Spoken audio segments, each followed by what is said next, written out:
timeless voices of the Eternal Church.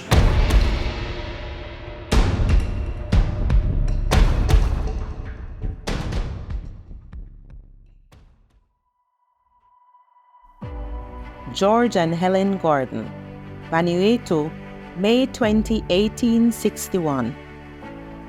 By June 1857, when George and Helen Gordon arrived in Vanuatu, a group of 80 islands about 1,500 miles northeast of Australia, then known as the New Hebrides, over 40 missionaries and their children had been killed or died from starvation, trying to bring the gospel to the violent residents of Eromanga, one of the southernmost islands.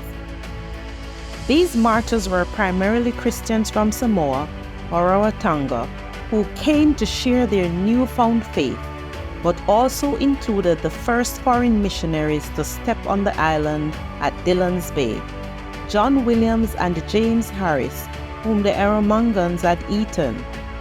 By the early 1840s, all missionary efforts to reach these people ceased. Taking up the challenge. George Gordon, the son of Scottish-born parents, was born near Alberton, Prince Edward Island, Canada in 1822. In 1848, Gordon's life was turned upside down by a powerful conversion experience, and he intentionally began proclaiming the gospel to everyone he met. After receiving his theological training, he responded to the challenge of Canadian Presbyterians and volunteered as a missionary. While studying tropical medicine in England, he met Ellen Catherine Powell, who was also eager for mission work. After their marriage, they left for the South Pacific. In the meantime, even though missionary efforts to reach the people of Eromanga had ceased, white traders still visited them to obtain the aromatic sandalwood that grew on the island. Some of the traders were brutal in their treatment of the native peoples, using their guns and cannons to impose their trade wishes. By the mid-1850s, the appearance of white people filled the people of Eromanga with both fear and anger. Nevertheless, in 1857, this is where the Gordons chose to minister in one more attempt to present the gospel of Christ. Surprisingly, the Gordons had remarkable success, and within 4 years there were about 40 believers, 3 of whom had completed the catechism training and been baptized. During this period, George had observed how unscrupulous white traders were with the island people, and had often warned them of this treachery. In January of 1861, a typhoon devastated the island. Then in March, a group of sandalwood traders brought 2 soldiers ashore who had measles. They deliberately exposed as many islanders as possible to these infected people, hoping that the Eromangans would die, thereby making acquisition of the sandalwood easier. The plot worked. Measles killed hundreds. In some villages, half the people died. Gordon nursed as many as possible, and only 2 of his patients died. Unfortunately, they happened to be the children of one of the island's chiefs, and he thought Gordon had cast a spell on them. Maybe the missionary had conjured up the typhoon too. In his anger and grief, the chief gathered a group of warriors and killed George and Helen on May 20, 1861.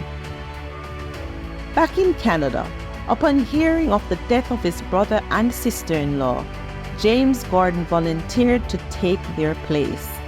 By the time he arrived in Eromanga, the sandalwood had played out, the trees being almost entirely removed, but the white traders had switched to providing slaves for plantations in New Caledonia, Fiji, and Queensland.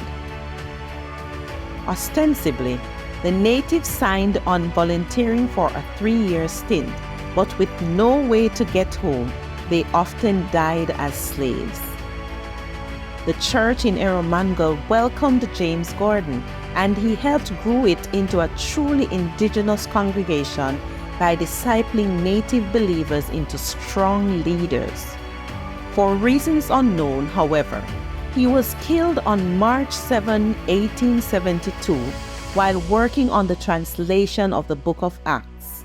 He had just reached Stephen's words in Acts 7 verse 60, "Lord, do not hold this sin against them." Seed of the Church. In 1880, the Christians of Erromango dedicated a church building at Dillon's Bay named the Martyrs Church. One of the native pastors predicted that within a generation the whole island would be Christian. His words were prophetic, for by 1900, 95% of the population identified itself as Christian. For this goal, the Gordons gave their lives. Reading from the complete book of Christian heroes, over 200 stories of courageous people who suffered for Jesus, compiled by Dave and Nita Jackson. This is the Eternal Church of Jesus Christ, the record.